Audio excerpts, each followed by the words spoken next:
Hey, everybody. Welcome to Between the Sundays podcast. And I am your host, Dale Satrum.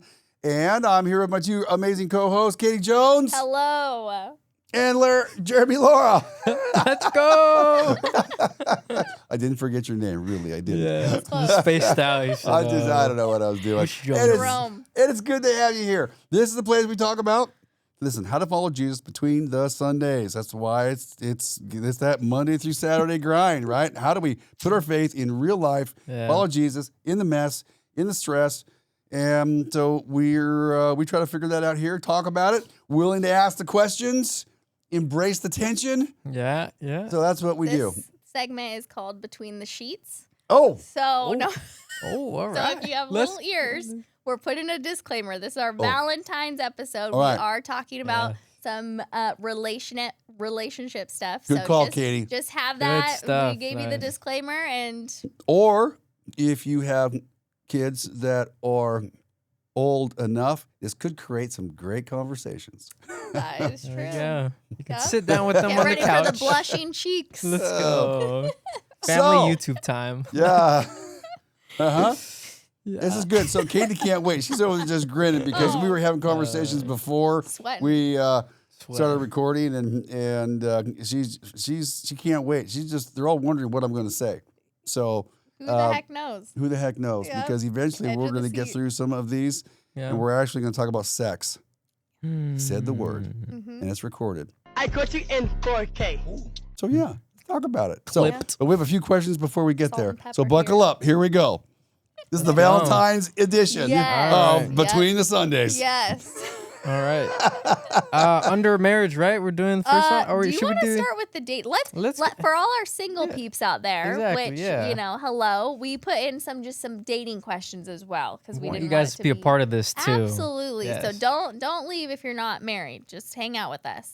This All is right. good stuff for future marriage too. So Yeah. All right. Well, first question. What if someone checks all the boxes except spiritual leadership? And you both look at me. So I think Jeremy's the closest to the dating. I know. Like, Come on. 'cause How long have you been Yeah. married? Been married for 5 months and 3 or 4 so days. you- 5 So months. Jeremy, 5 months these ones are fresh. you. Yeah, you Fresh. should. I think we should hear from you. What was the dating experience like, and what would you say to this one? I would say that as a Christian guy in dating, there's a lot of pressure of feeling like you are spiritually like there to lead like all the time. But I was talking with Dale a little bit before of like, I'm in my 20s. I still got a lot of years to grow before I'm spiritually mature. When I'm 50, my spiritual maturity hopefully will be a lot different. I'm hoping. But things like that, I think as I get closer towards the end of it, just not expecting perfection, but also realizing that the habits that I set in my dating is going to play out in my marriage. And so those are kind of things that I thought about spiritually of like, hey, am I going to read my Bible? Am I going to pray? Am I going to be in a relationship with the Lord? Is Emily going to visibly see that or not? And so those are things that I kind of thought about when it came to spiritual leadership. So That's awesome. Good. That's cool. mhm. Good stuff. Go for it. So what- All right. Well, I feel, I'll be open with you guys. I feel like I can't really answer this one because I don't think I was a high school student when me and my husband started dating, so my Right. experience is a little different.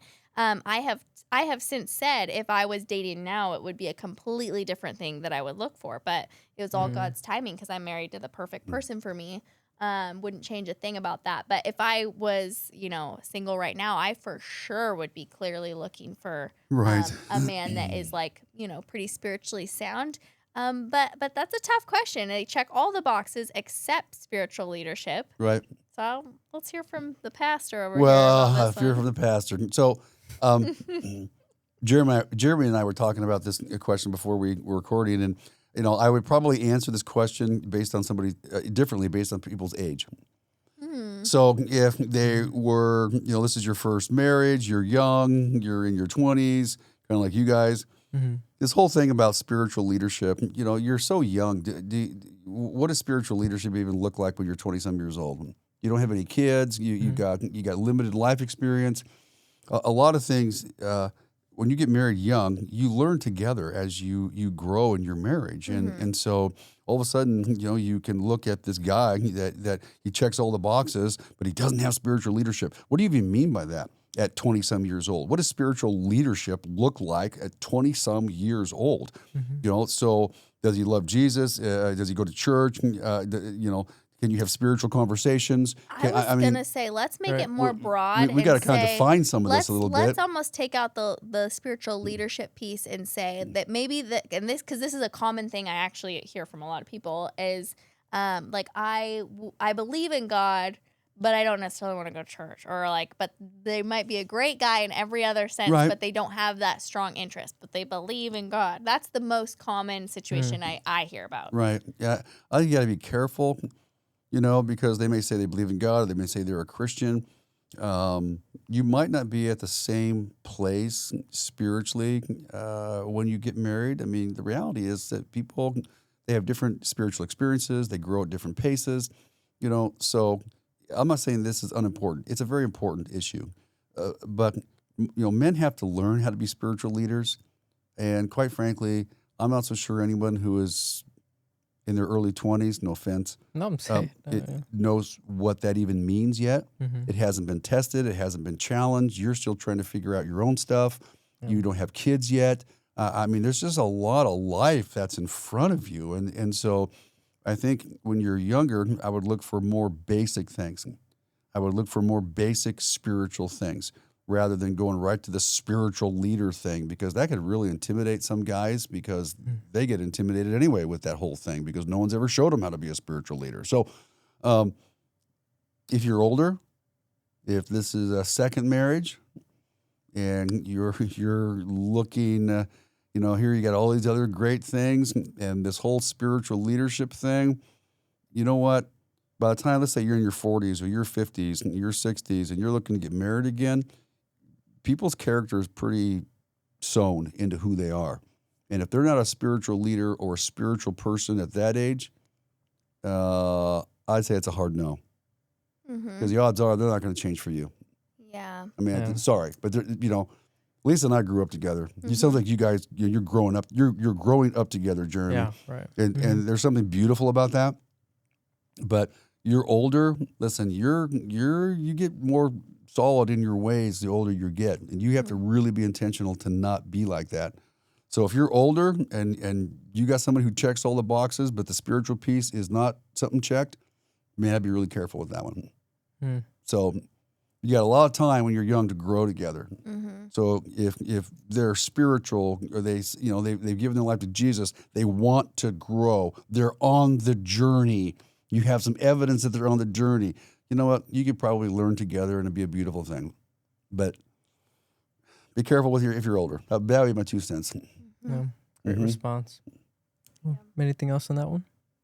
Oh no, let's talk about the next one. Let's do it. Fun. All right.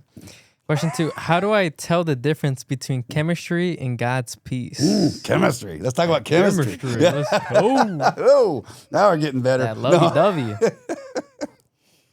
Yeah. I don't know. What are you looking at me for? You guys want some input here?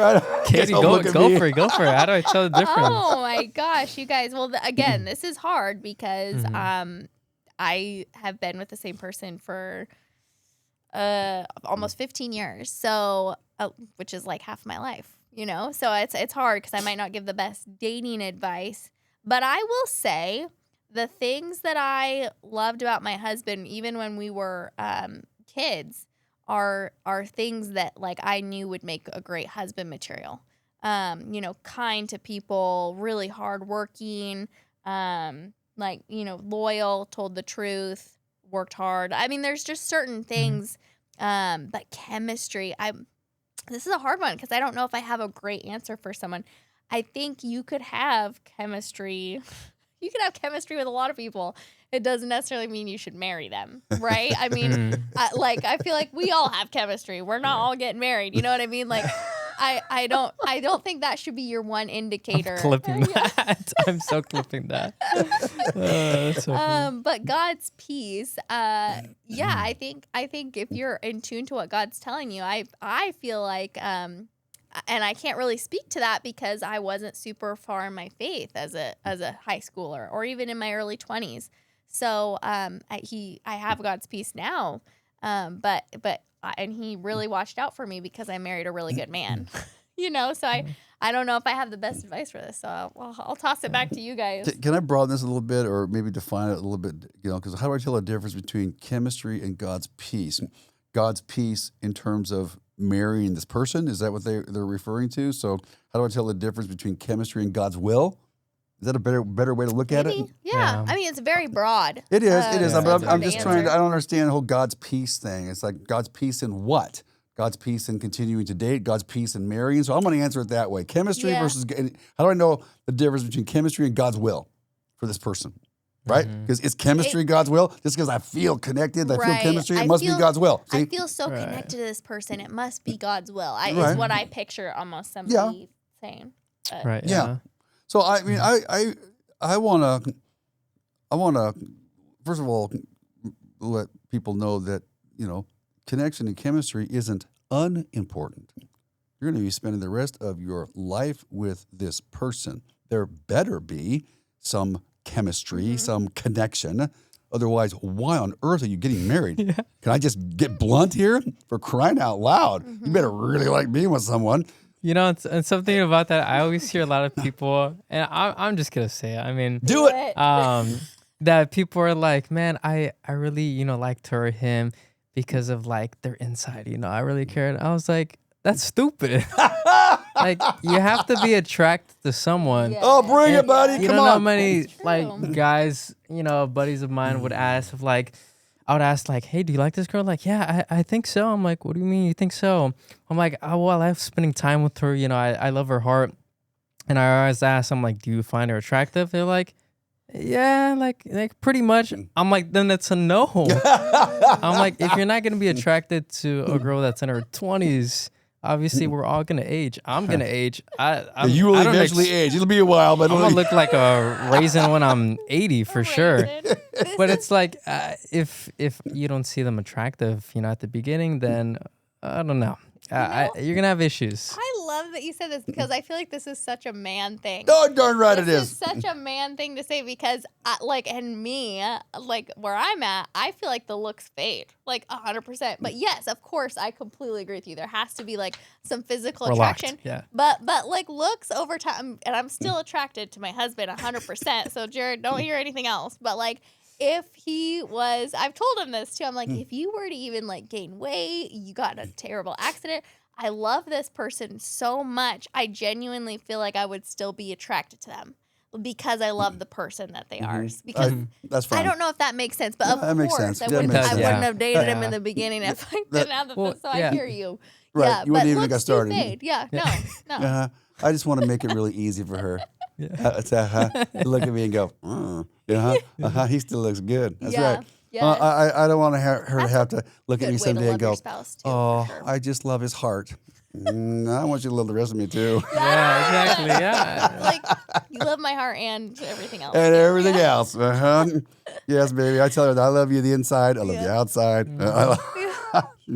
Absolutely. But I mean, for the people listening, yes, the inside is the most important because that is what comes through later. You don't notice, at least, and again, this is a woman's perspective. Male is different. You don't notice the looks as much. So you notice the way that they are, the person that they are. But I still appreciate the looks too. I mean, I'm not knocking They're that. both important. Yeah. But I think that what happens is, we'll get to the sex thing here in a few questions. Just like when it comes to sex, Christians tend to undervalue the physical. God created the physical body, okay? And God values the physical. Take good care of it. Value it. Value each other's physical bodies. I mean, it's so. And then when it comes to chemistry, chemistry is something that, yes, when you start dating, it happens automatically and naturally and whatnot. But you're going to be married for decades. You have to make decisions to keep chemistry. You make decisions to grow chemistry. Your chemistry changes, but your chemistry shouldn't go away. Oh, that's just the way it is to be married for 40 years. I think that's a bunch of crap, all right? I think you choose what kind of marriage you want, and then you go out and build it. We are the sum result of our choices, and so are our marriages. And so quit settling for less. You want a freaking great marriage, then go out and build it and figure out how to do it. And it will change as you get older. It just does, okay? And it is not easy. So, okay, there's your marital advice for today. Oh, wait, dating it's advice. dating. Now Sorry. we're getting into marriage. Let's get into marriage. All right, sorry. Thank you, dating people. Yeah. Appreciate your time. Appreciate your time. All right, let's talk about marriage. So first question. My spouse and I love each other, but we argue about small things all the time. Is this normal or a sign something deeper is wrong? I don't know why we always look at. I know. I wish. I don't know how this is going to come out in the recording, but every time they read a question, they both just turn. You've been married the longest. I don't know. It's like it's hard not to be like. I'm the guy that's been married for almost 39 years. Okay. Yeah. Oh my gosh. Okay, my spouse and I love each other. Okay, you got that. They got the basics. That's good. We argue about small things all the time. Is this normal or a sign of something deeper is wrong? Well, I mean, let's just forget the deeper is wrong thing. Is it normal to disagree about small things all the time? Well, of course. I mean, you're living. I mean, come on. God had quite the sense of humor or whatnot. He made man, he made woman, and he put us together. I mean, we are very, very different. So the odds of looking at life differently and having different disagreements is normal, but it really depends on how you're handling these things. And are you what does it mean by argue? I mean, so I got lots of questions. Are you devaluing each other when you talk? Can you not resolve things? So it's normal to disagree. You're different people. It's all about how you disagree. Do you devalue or value each other in your disagreements? Do you allow each other to talk? Do you value each other's feelings? You are different personalities. Do you understand your personality of your spouse? Do you understand how they view life and how they process information? You might be a verbal processor. She might be an internal processor. I mean, there's just all these things that go into why people argue. It's not just that you're man and woman and you have different opinions. It's way deeper than that. And maybe some people never understand that. And, okay, a lot of people just get married and they don't grow. They get married and they stop learning. They get married and they stop learning about themselves and they stop learning about their partner. You need to be a student of yourself and a student of your spouse for the rest of your life. That is your job. That is your primary job. Get to know Jesus, get to know your spouse, get to know yourself. If you do not do that, you're going to have more conflict in your marriage.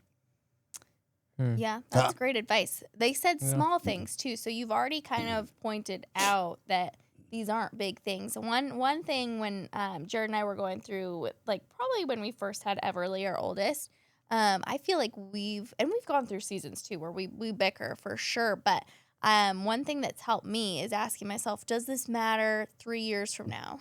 Like if it does, then that's a great question. If it does, it probably needs to be a deeper conversation between the two of you. But if it's literally something that you like doesn't matter a few days from now, then you have to try to hold your tongue. You don't die on every hill. Yes. And then you find ways to compromise. Okay, like for example, Lisa and I cannot load the dishwasher together. All right, to this day. You do it wrong? Who puts the forks facing up? To this day. Which center? Okay. I need to know. I will forever believe I load it better than her. And she believes she will always load it better than me. We will never find common ground. We are both very, very stubborn on certain things. We won't budge. And so we have come to an agreement. You just do them all the time. No. That would be the best agreement. No, it's not. No, it's whoever loads the dishwasher last. Now, we're always putting stuff in there together. And we never criticize how we put it in there. Yeah. But the last person who fills it up, if they want to rearrange it and then close the door, turn it on, and wash dishes, you have the freedom to rearrange it however you want, okay? And without the other person getting mad. So we just give each other some freedom, all right? That's so funny. Okay? I love that. Listen, I know people know my wife, and if you don't know her, she is sweet and little and sparkly and fun. Okay, but let me tell you, that woman's tough, and she has strong opinions, just like I do. So I'm just verbal, and she keeps them to herself, unless it's me, and then she aims them at me. Yeah. But okay, so we have learned how two strong personalities can live under the same roof. Yeah. You give each other a lot of grace. Yeah, and it's important. That's so important. Something I don't squeeze the toothpaste important that you said either. about that is that you guys communicate. Well, yeah. And I think that's, we've done that. We argue about like small things. And at the end of the day, it's like, dang, we didn't communicate how we felt about this topic. If we had just communicated, after our sorries about what, beforehand, then, maybe this wouldn't have happened at all. So, right. Yeah. That's good. I think everybody goes through different seasons. There's going to be seasons where maybe you both are on edge. Maybe there's financial stress. Kids can be stressful, So sometimes asking yourself, is something deeper is wrong? Like that can be a really good question even just for you to ask internally. Am I taking something out of my spouse right now because I'm stressed about something and Absolutely. they're just the kind of the person I take it out on? Yeah. So it's a good question to ask for sure. Always. Yeah. Because stress, you've got, personal stress going on. I know that when Lisa and I were dealing with my parents and all that kind of stuff. We pretty much both didn't have anything in the tank, and we had to give each other a lot of grace. We just did. We weren't going to process a lot of hard stuff because we just didn't have it. So you just table stuff for later because now's not a good time to talk about it. Because we're dealing with other things. Yeah. And you just sometimes recognize that you don't have bandwidth. So as you get older and hopefully this is the things that you learn, you also learn timing. Anyway, that's a whole other topic. That's important too. Just because you want to talk about it might not be a good time. Oh, which kind of goes into the next question. Let's do it. Second question. What do you do if you have a spouse who shuts down and won't talk about their feelings? I have one of those.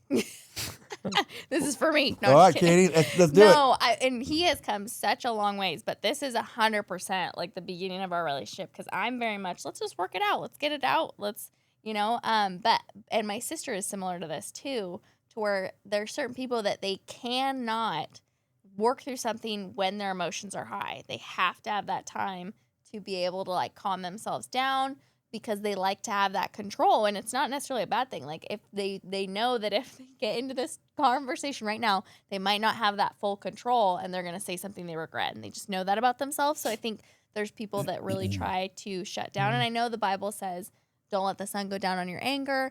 But I found, and me and Jared both compromised on this one big time because he's gotten a lot better about it. And I've gotten a lot better about like if he needs the space, to give him the space for crying out loud. Even though it's hard because I hate discomfort. I want to just work it out. I want to move past it so we don't sit in that. But sometimes they need that. So, I would say that it's okay to give them some space. And I have said, okay, when can we come back and talk about this? How about tomorrow or, whatever. Yeah. And that has worked well for us. And I think that's key because you're going to have somebody usually in a marriage. One's going to be a verbal processor, external, and one's going to be an internal processor. And then, so I'm external, verbal processor. I think really fast. I verbalize fast. My wife needs time to think about things. She always comes. She's also kind of a perfectionist in a good way. Okay, and so she wants to say the right thing. She needs time to think about it, and she processes emotions slower than I do. So it's all knowing that. And so sometimes you're absolutely right. You know something's wrong, but then you give the other spouse time and permission. All right, we're going to revisit this tomorrow at this time. And so you're not sweeping it under the rug. You're giving them time to process their feelings so that you can have a better conversation the next day or whenever that is. So no, that's good stuff. Yeah. All right, question 3 then. Should I want my spouse to change or should I be accepting of who they are? Yes. Nice. Period. It's both. Should I want my spouse to change? Yes. Should I be accepting of who they are? Yes. Because if you don't accept them where they're at, then they're going to feel judged. They're going to feel devalued, and now you're not creating an environment for people to change. Yeah. You gotta love people where they're at. That gives them hope. Yeah. When somebody loves my messy pieces, it gives me hope that I can change. Right. Somebody judges my messy pieces. It traps me in it. It keeps me trapped in the person I don't want to be, but yet you got to have somebody who accepts you where you're at. That's a good reminder for women too, because I think we can immediately be like, oh, like if he could just do this. And lots of times that can be really, I still have lots of learning to do to become a better wife, but I have learned that I don't know if it's an all men thing, but my husband in particular, like I feel like he tries so hard in so many areas that when you come with an area where you want them to work on it, it can feel almost like shattering a little bit. Yep. Like, and so you as wives and husbands, you can have the power to really build your husband up to work on something, Amen. or you can be really naggy and it doesn't. And I've been that person before, and it does not help. It doesn't go anywhere. Most men Still thrive. working on it. Most men thrive on affirmation. Just does. That's just how God wired us. If a wife just gives her husband some affirmation, you pretty much own him. Yeah. And I'm serious. I mean, I don't think women understand this. Just the guy already. Guys just carry stress different than women, and so, you may not think he's working on stuff, but he is, and he's aware of it, and he carries it, and he wants to be better, and he wants his wife happy, and he knows that sometimes the way he lives doesn't make her happy, and there's actually more going on inside of him than you think. Little bit of affirmation, I'm telling you, it goes a long way, ladies. So believe in your husband and let him know that, and say a few things to him that you recognize or you see, or I'm telling you, it makes a difference. So, yeah. Like I said, you do that. You do that consistently. I'm telling you, he'll do anything for you. You, like I said, you own him. You nag him, the opposite happens. You crush his spirit. Yeah. I also think there's a lot of power in, so this, I want my spouse to change, or should I be accepting? What changes do you want to see in your spouse, and are you making sure you're doing those changes first? Because it's really easy to point a finger and say, you're not doing this enough. Have you been doing it enough? Like I think about that with our phones. Like that's kind of something we recently implemented in our family. We're trying really hard to do a no phones day every Saturday, and we're trying to get better at that. But that's something that I'm like, oh, I really want Jared to be better at that. But then I look at myself and I'm like, oh my gosh, I have so much I could improve in that. Like, it's not really fair of me to ask that. And I mean, it's something we could do together, but I'm just as bad, Yeah. So it can be easy to just focus on the negative without looking at yourself and asking if you need to be working on it too. Good stuff. Good stuff. Question 4. How do you handle resentment that has been growing for years? Wow. Probably a lot of people that are married can relate to this. Resentment that's growing for years is an indicator that you're not talking. You're not being transparent. You're not having the real conversations, and that's why resentment grows for years. Needs aren't being met or communicated. Needs are being ignored, and that's what happens. I mean, resentment grows because of those issues. It's usually not one event; it's a series of things where resentment grows. And so, how do you handle resentment that's been growing for years? You have to have you got to do your marriage different, because that you're not going to change that easily. Because you're going to have to learn completely different ways to communicate. So you already have a pattern. You have resentment because there's bad patterns. You got to change the patterns, and patterns are hard to change. So you probably are going to have a third party help you grow out of that, because you're not going to find the skill sets within yourself to grow out of that. I mean, most people will not grow out of that themselves. You're going to have somebody help you grow out of that. That's counseling. That's a third party showing you new ways to communicate, talking about forgiving each other, what that looks like, learning new skill sets. I mean, that's a huge question, but there's no easy answer for that one. Yeah, and there's no cookie cutter relationship, no cookie cutter marriage. I have a question, since you've seen a lot of marriages. Something I've noticed, the more couples I talk to, it typically seems like when it comes to arguing, there's always one person that tends to be better at apologizing. And there's someone that seems to like have really struggle with apologizing. Yep. Okay, you've noticed that pattern too. Mm-hmm. I will tell you guys, I can only speak from I'm really good at apologizing because I mess up all the time. So I make mistakes all the time. So I'm a good apologizer. My husband doesn't make probably as many mistakes as me. And so for the longest time, it was really hard for him.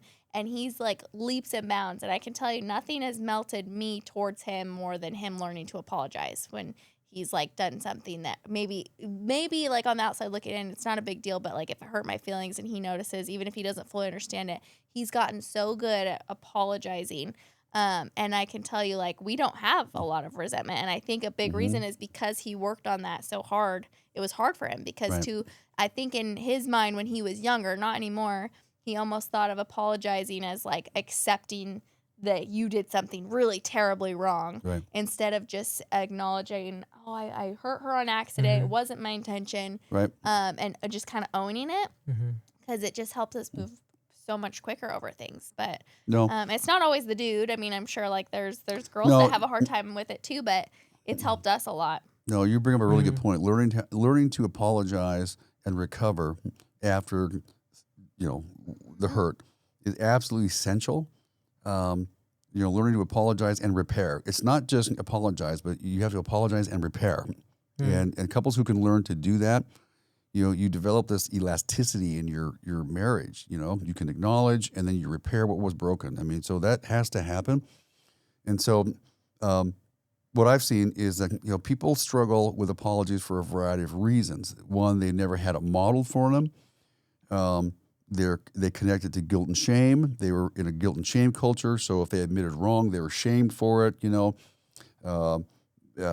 have personality types that really struggle with apologies because if you may have more perfectionistic tendencies, you can tend to struggle with apologies because now you already need things pretty orderly and perfect in order to be happy. It's your personality, and now all of a sudden I have to admit that I'm not. So there's a lot of things that play into this, but learning how to admit wrong.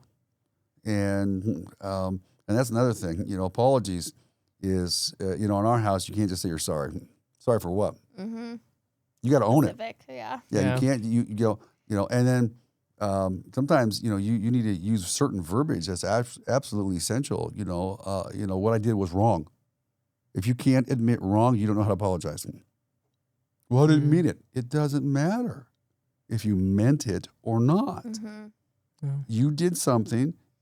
Hurt somebody else, you own it. Yeah, I know. And so, people have to learn how to actually do that. Growing up, we never used the word sorry. It was always, my dad was like, I don't accept sorry, I apologize. Yeah, you apologize. Because it takes a little bit more effort from your heart to kind of confess it out like that. So, totally get that. I like, I apologize. I like people also to connect. I mean, what are you apologizing for?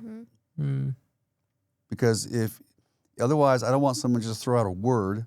Then it feels disingenuous, So listen, I apologize I know I hurt you when I said this. I devalued your feelings when I said this. I didn't acknowledge, what you said. I mean, you got to be specific. Because if you're not specific, then you don't know how to change the behavior. You'll just repeat it again.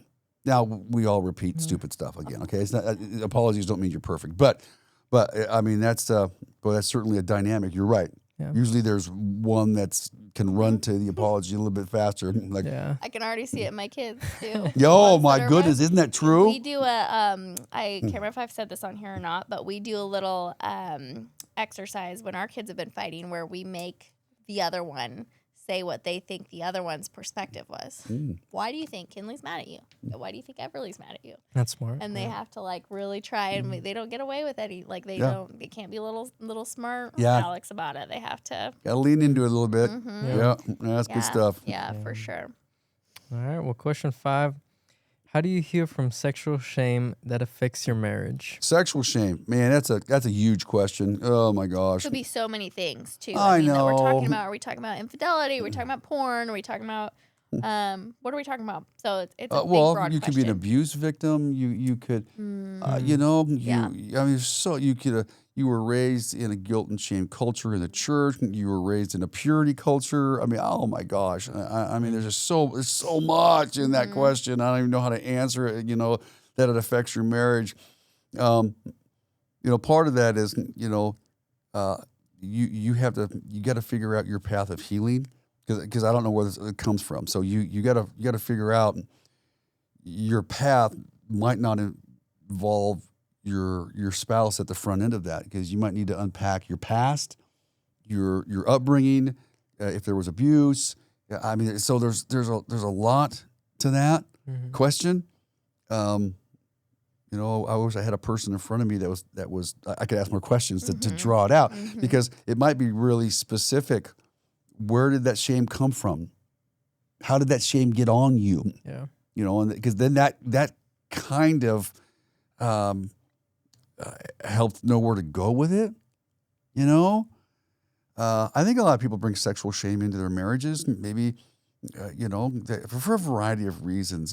People have guilt and shame, that they got before they were married, in a variety of ways. So I mean, I don't know. There's some basic stuff where, you need to be able to work through, God's forgiveness in your own life, if that's part of it. Certainly not an abuse situation. That's not what I'm referring to, because you had nothing to do with that. That was not your fault. But let's say it's not. Let's say it's connected to maybe some of your behavior before marriage, or, I mean, I don't know. So maybe there's some forgiveness issues. Maybe there's a complete reorientation in your understanding about sex in marriage. Maybe you were brought up that it was you were made to feel dirty about it, or you were we don't talk about sex, or I mean, I don't know. There's so much here that you could go where you could go. Like we said before we even got into this topic, God made sex, and just like everything, Satan, Thank you, Jesus. Satan is not a creator, but he takes what the creator has made and he loves to contort it and distorts it, a and disgusting thing. But I think if we can remind you and go back to that, God made it. It's something that you are meant to enjoy. I know that I don't. Again, this is such a broad thing. I don't know where the sexual shame comes from necessarily. Everybody's story is different, but God did make it. So if you can start at that, and what God makes is good, you start back at that. Yeah. Um. And so that could, a person here may need an outside counselor to work through some of that, to make sure you unpack it as deep as you need to. So there's a lot of things that to heal from that. That might be an individual journey first, and then you include your spouse in that as you begin to heal and think differently, and you can have different conversations, and then that can play out in your own sexual fulfillment in your marriage. So, absolutely. Well, and we've said this a million times on here. God's not the God of shame. No. And shame is I am bad. Conviction is I am doing something bad and I need to change it. So there's two completely different things there. Yeah. Well, that kind of leads into our last question. So, why does the church talk so much about premarital sex but not about marital sex? Because the church is weird about sex. Yeah. I mean, I don't know why we get so uncomfortable about sex. Okay. Because Katie's like, okay, we finally got to this question. I know. Yeah. The church just is uncomfortable about sex. I don't know why. Okay. Because a little history. I was a youth pastor for 12 years before, we started Foothills. So, I guess as a youth pastor, you better get comfortable dealing and talking about sex, or you shouldn't be a youth pastor, because it's going to be the one of the number one topics you're going to talk about. I mean, you have to talk to students about sex. You have to, because they're talking about sex a lot. All right, and they're bombarded with it. So I got past being uncomfortable about it a long time ago, because I had to. So I think the church, though, in general, has always been just uncomfortable with sex and talking about it. And I don't know why. He's a leftover from the Puritan era or whatnot. Go figure. I don't even know where it comes from. I'm sure there's reasons why. But I think we do a disservice to people. The Bible does not shy away about sex. It doesn't treat sex in any way uncomfortable manner. It's been a number of years ago. Oh my gosh, a long time ago. Pastor Sam was still here, and I actually did a marriage series, but I had one whole Sunday where I talked about sex the whole time. Mm-hmm. It was hilarious because after it was done, Sam came running up to me and he says, "You said the word sex like 103 times." That's so cool. He was counting. Yeah. You know, and the Bible again just treats it very nonchalantly. It's part of life. It's part of a whole creation. book about it. Yes, Solomon. The Song of Solomon. It's a great book. One of the greatest. Nah, it's a great book. So, and since the Bible's not uncomfortable with it, then we shouldn't either. I think people are uncomfortable with it because they grew up in families that were uncomfortable with it. You know, and the irony of that, I'm not lost in the irony because we're here as a culture, we are bombarded by sexual images all the time, and then we're going to be uncomfortable talking about it. I mean, it's just to me, it's just dumb. Yeah. And, we said we're just scratching the surface, guys. Like, we could do a whole series on. I was saying, I'm raising a boy, I'm raising girls. I want to know what the best way to go about all this is. And but you're right. Like, the world has taken something again. Like, God made this. It should be something that we can talk about more. I've heard sad stories where people try to do it the right way. They wait till marriage. And their wedding night comes and they're really disappointed. And we don't hear no church people talk about that.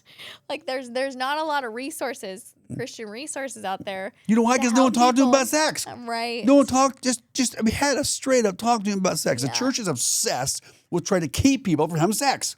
When we should be educating people about sex so they have great sex. Yeah. Right? Should we be enjoying it? I mean, God tells us to enjoy it. I mean, it's more than just procreating. If it was just about having babies, then God really messed up the design, okay? Because we're designed for pleasure. He designed it that way. And so why are we uncomfortable with pleasure? You know, we're commanded, we are commanded to enjoy it in the marital relationship. It's actually a protective piece in your marital relationship. You think our culture is the only culture that was bombarded by sexuality? I mean, come on. Some of these other cities, whether it's Ephesus or Corinthians, Paul talks to the Corinthians about sex and marriage. And it's like, listen, you guys need to make sex work in your marriage. I mean, you guys need to be enjoying each other because, Corinth, I got to visit Corinth here a few months ago. And, they had these brothels, these temple prostitutes, 1,000 temple prostitutes. I mean, this was just part of the culture. They had sex everywhere was going on. All right? Jeez. It was, hey, let's go worship the God up there and you can be part of it. Well, brilliant, right? Let's make worship and sex and connect those two together. Ancient culture also understood that there is something spiritual about sex. See, they understood. That's why they connected it to worship. There's something spiritual about it. They get it. Yeah. And Christians the church just kind of wants to stick their head in the sand and not talk about sex and not talk about sexual fulfillment, sexual enjoyment. Can't we're supposed to enjoy it. Like I said, read the book of Song of Solomon. Yeah. And so if people aren't enjoying it, then let's find out why, what's going on. What misconceptions do you have? I feel sorry for the people who, again, on their wedding night, something was really sold to them, right? And then, right. And we're doing a disservice to do relationship things and talk about relationships and completely ignore a huge piece of it that bleeds into a lot of other things in your marriage. Right. And then there's guilt and shame connected to sexuality because nobody really talked to you about this. And we simply made it too mysterious. And then we turned it into something that we can't talk about. And then we don't tell people that great sex is actually a skill set like anything else. How do you learn to have great communication? Mm-hmm. Right? Did you? Yep, No, you have great to point. learn skill sets. Okay. How do you? Yeah. How do you learn to have great sex? And like I always tell my wife, practice, practice, practice. Yes, I said that. Yes. I did say that.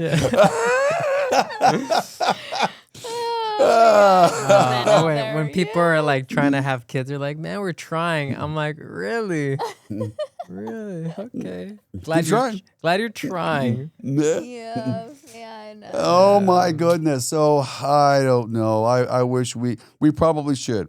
I was joking around with Katie going, we should just probably have a whole podcast on sex. Yeah, you guys let us know if you would enjoy that. Would you like to have a podcast where we talk about marital sex? Yeah. Where, I don't know, maybe you got tons of questions, write them in. I'll talk about them. All anonymous, obviously. Absolutely. And you know what? If you're wondering, it's someone else's too. This is a very, very taboo topic, unfortunately. But not to me. Oh, we've established that. Thank you for that. Thank you for that. Yes. Yeah, but I think it could be very valuable. And again, just because if you want to break some generational things that maybe have you been taught, and then you've got kids, we always want our kids to do better than us, and I think this is a great one. I want to do better for my kids too, and that's nothing against my parents at all, but we try really hard to make it like I don't know a better term for it, but a sex positive family, as in not like go do it with anybody, but like we want our kids, they do this. Oh, like I really just recently the other day, for the first time I've ever heard her say, "Go get a room." I don't know where she learned that, but because we hug, we kiss in front of our kids, and so but yeah, I mean, I'm sure I've got a lot of growing to do in this area, so I know I would benefit. Well, let us know. Yeah, you guys let us know. Because it's again, we don't have taboo topics here, and this should not be a taboo topic in the church. Yeah. It should not be. So, this is a great place really to have this conversation. It's difficult to have it on Sunday mornings because you have kids, and when we've had conversations like this in the past, we always have to do a warning and tell parents, hey, now's probably a good time to get your kids out of the auditorium because, I'm going to be pretty blunt. I'm going to use some words that your kids might not be used to hearing, and if you don't want interesting conversations when you go home. I mean, so this would be a great platform for it. Yeah, for sure. So anyway, there you go. I'm throwing it out there. Love it. Great questions. Yeah. You can send those questions to bspodcast@foothillsonline.com. Yeah. Make sure to follow Between the Sundays. I get like podcast 20 questions. Instagram, yeah. Slide in our DMs. Yeah. And I don't have anything else. Okay. All right. Okay. Good stuff. All right, guys. Thanks for tuning in today. Have a great Valentine's Day. Yes, Yeah. happy Valentine's Day. Bye. All right, we'll see you guys.